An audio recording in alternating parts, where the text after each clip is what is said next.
बच्चे 3 घंटे बैठेंगे, आप कितनी दूरी मेंटेन कर लेंगे बच्चों को अगर, और जिस तेजी से अभी संक्रमण फैल रहा है, एग्जाम्स तो हर हाल में रुकने चाहिए। इसके लिए तो आखिर सरकारें किस लिए होती है? ऐसे वक्त पर एक फैसला लेना जरूरी है। जल्दी से 2 लाइन में आपका जवाब, फिर मैं अन्य लोगों के पास जा रही हूं। अंजना जी, आपकी बात से मैं सहमत हूं। ये वक्त है जब हर उम्र के आदमी को वैक्सीनेशन जरूरत है। खुद मुख्यमंत्री अशोक गहलोत जी ने पत्र लिखा, मुख्यमंत्री हो चाहे प्रधानमंत्री, सबको मिलकर हर उम्र के बच्चों की वैक्सीनेशन शुरू करनी पड़ेगी।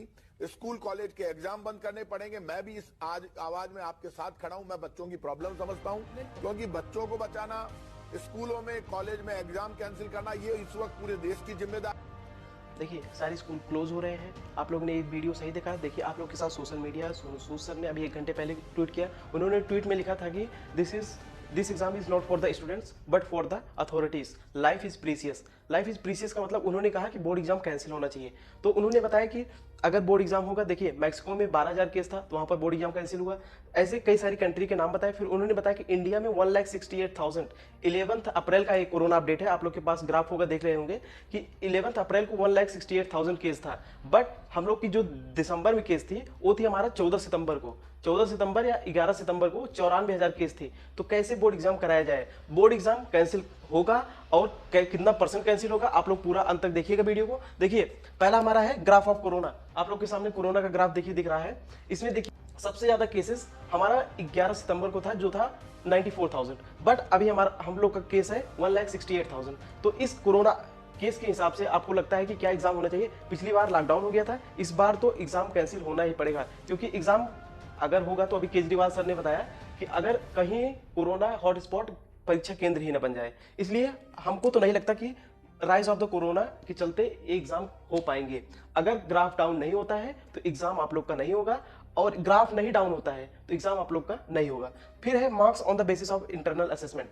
देखिए, अगर आप लोग को एग्जाम से पहले अगर जो एग्जाम होता है, प्री बोर्ड होता है, इंटरनल असेसमेंट एग्जाम होता है, अगर आप लोग का हो गया है तो कोई बात नहीं है। अगर प्री बोर्ड हो रहा है तो आप लोग प्री बोर्ड को जरूर दीजिएगा, क्योंकि उसी की बेसिस पर अगर सीबीएसई तो अभी कह रहे हैं कि हम एग्जाम लेंगे, बट उसी की बेसिस पर अगर चाहे तो आप लोग का परसेंटेज डिसाइड होगा। इसलिए अगर प्री बोर्ड का एग्जाम हो रहा है तो आप लोग दीजिए, इंटरनल असेसमेंट अच्छे से दीजिए। और फिर है CBSE takes action after very strong effect. इसका क्या मतलब है? इसका मतलब है कि सीबीएसई तभी एक्शन लेती है। अभी सोनू सूद जी ने कहा, ट्विटर पर ट्रेंड हो रहा है, सोशल मीडिया पर, लेकिन सीबीएसई ने कहा हम एग्जाम लेंगे।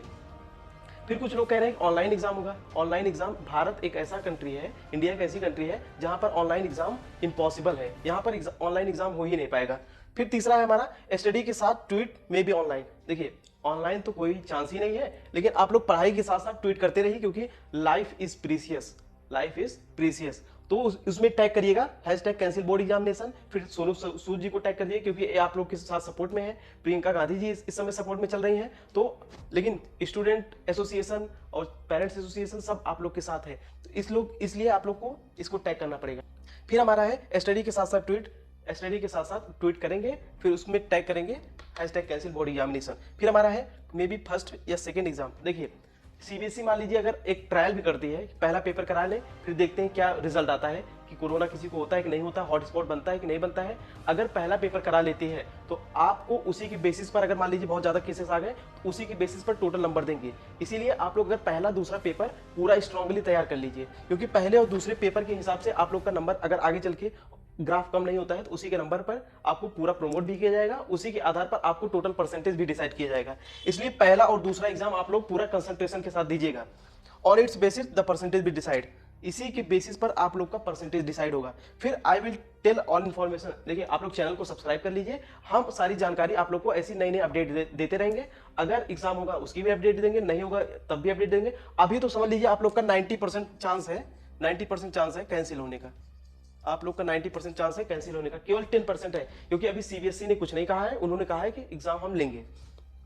फिर हमारा आता है, देखिए हम भी प्रे कर रहे हैं आप लोग का एग्जाम कैंसिल हो जाए, क्योंकि because the case of the corona is rising too much. जो अभी कोरोना की केस है अभी बहुत ज्यादा बढ़ रहे हैं। देखिए, अगर मैक्सिको में और ऑस्ट्रेलिया में और सारी कंट्रीज में वहां 14, 15, 12, 15,000 केस आ रहे हैं तो वहां पर एग्जाम कैंसिल हो सकता है। तो हमारे यहाँ तो 1,68,000 केस है, एग्जाम कैंसिल करना ही पड़ेगा। क्योंकि इन सारी सिचुएशन को देखते हुए आप लोग समझ रहे हैं कि यहाँ पर गवर्नमेंट भी एक्शन लेना पड़ेगा, क्योंकि इतने सारे केसेस के चलते एग्जाम कराना पॉसिबल ही नहीं है। इसलिए फिर कमेंट करके बताइए कि आप लोग को एग्जाम कराना सही है कि नहीं कराना सही है। अगर कराना है तो कितने % लोग सेटिस्फाई है कि एग्जाम होना चाहिए और कितने लोग सेटिस्फाई है कि एग्जाम नहीं होना चाहिए। सब लोग कमेंट करके बताइए। फिर आगे वाली वीडियो हम बताएंगे आप लोग को कितने % लोग सेटिस्फाई है, कितने % लोग सेटिस्फाई नहीं है। और फिर हम भी प्रे कर रहे हैं कि एग्जाम ना हो, क्योंकि एग्जाम होगा तो और कोरोना हॉटस्पॉट बनेंगे, बच्चों की सिचुएशन बहुत ज्यादा डैमेज हो जाएगी, इसीलिए एग्जाम कराना पॉसिबल नहीं है। Thank you, all the very best.